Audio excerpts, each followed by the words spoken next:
Alright, so this is a capture of a bit of simple fusion modeling using the FlexFuse kit. It shows most of the essential workflow features of the kit, and more detailed looks at those features may be found in several shorter feature-specific videos. The kit adds this button to the Fusion Tool V tab, and that button brings up the main FlexFuse popover, and I usually pin that to keep it handy. I also have MODO's preset browser open with the FlexFuse Geo folder displayed.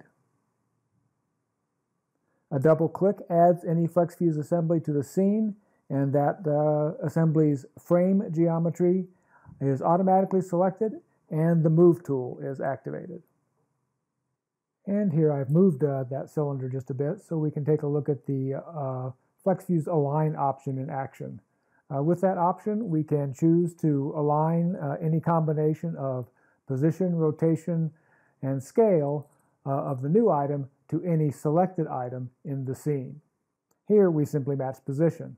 And perhaps not the best example because this new FlexFuse item is essentially an extruded profile. So what we're aligning is its starting point, and that starting point has been aligned to the center of the cylinder.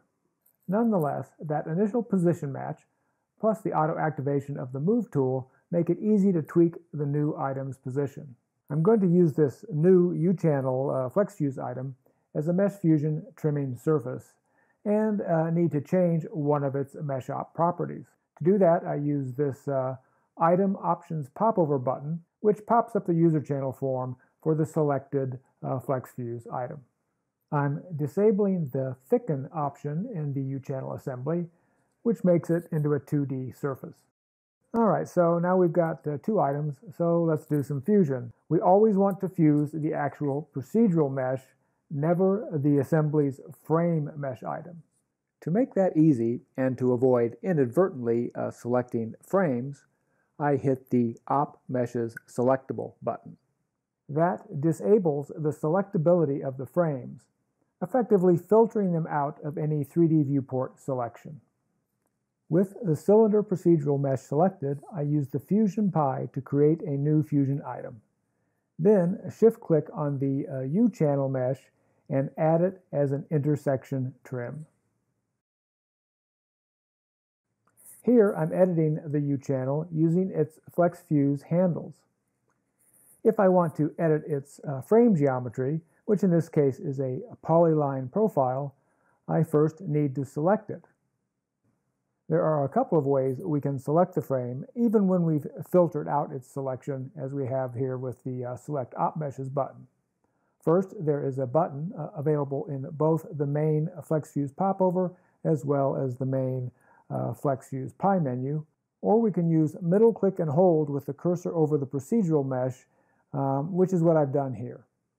And with the frame geometry selected, we're ready to edit it in element mode. And remember, you always edit the frame when you want to change the shape of the procedural. You always edit the frame in element mode.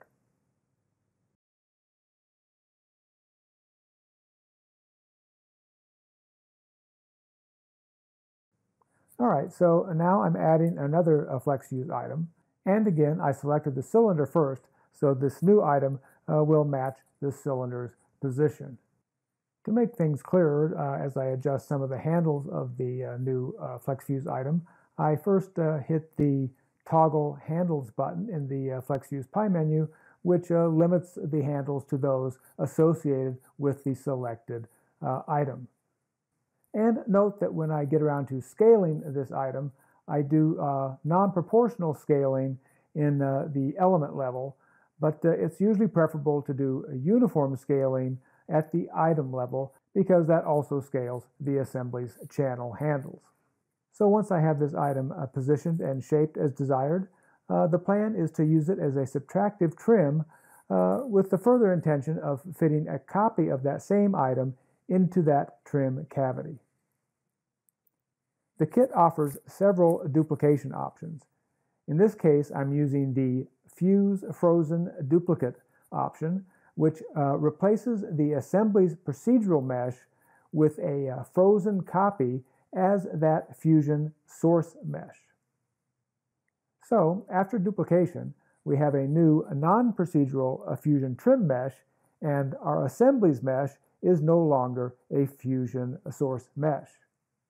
And that sets us up for a common multi-fusion item modeling method.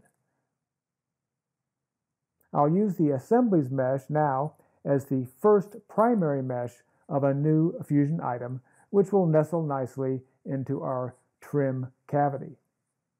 So here I'm creating that second fusion item by selecting the procedural mesh and once again going to the standard Fusion Pie menu. Here I'm just increasing the strip width so we can see the matching trim cavity and primary more clearly. To maintain the relationship between the trim and the new fusion's primary, I make the trim a child of the assembly's frame. And remember that frame geometry is the parent of the entire FlexFuse primitive, so now all of those elements, including that duplicate trim, will stay in sync when we do transforms. Next, I'll add several new meshes to our new fusion item. And again, I'm using the location matching feature to ease that process of aligning those new meshes. I'm not fusing anything yet. It'll be quicker and easier to fuse all of the new meshes at once. Here I'm just bringing in the new items and adjusting their positions and scales, playing with their frames on the element level, handles, all of that stuff, in preparation for fusing them to our new fusion item. And a quick note here that you can use any item as a target for this position matching feature. That target doesn't have to be a FlexFuse assembly. Here I'm using a channel handles locator as the target because I know that locator is centered in the top arc of this pill cylinder assembly mesh. And that gives us a very useful position match with this radial array assembly. Here I'm editing the array assembly using its frame mesh for transforms and the channel handles as well as the frame mesh in element mode to reshape the assembly. The two array assemblies have a lot of options and range, and we'll look at those in detail in a video dedicated to those particular assemblies. Once I have the radial array configured, I'm going to fuse the three recently added meshes to our second fusion item using drag and drop. And to make that work, I first hide the frame meshes using the FlexFuse Pie menu, and I've also hidden the subtractive copy of this pill cylinder mesh that we created earlier. It belongs to the first fusion item and would just get in the way of our fusion drops. After that, it's just regular fusion drag and drop. And then I bring back all of the frame geometry and continue modeling. Here I'm setting up for trimming this boxy mesh with one of the other fusion items trims. Shared trims can provide geometric continuity across multiple fusion items. And remember, any trim can be applied to any primary. You don't need to explicitly add an existing trim to other fusion items. Rather, you simply use Fusion's trim command.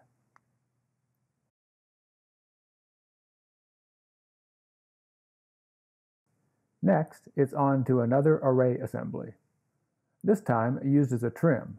And I'll fast forward through that because, again, we'll look at that assembly in detail in another video.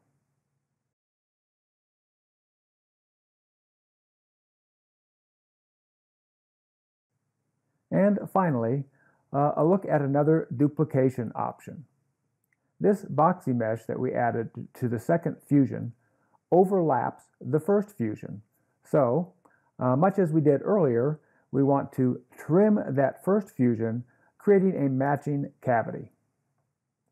This time, we'll use the Merge Mesh Push Dupe option. It creates a new procedural with our original mesh as its merge meshes source. That way, our new trim will always be in sync with the original.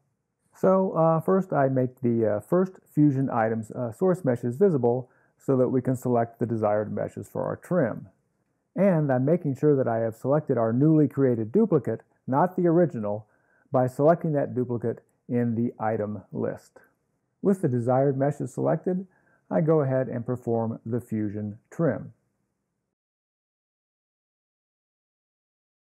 And note that the duplicate created by that merge mesh push dupe command has a push influence mesh op. That allows us to dynamically adjust the gap between the original and the trim. So again, we have a setup here where everything stays in sync when we edit the original. All right, so that's an overview of the FlexFuse fusion workflow, and we'll look at details of that workflow and some of the options in shorter videos that focus on those details, as well as all of the individual assemblies and their various options. All right, we'll see you then. Thanks.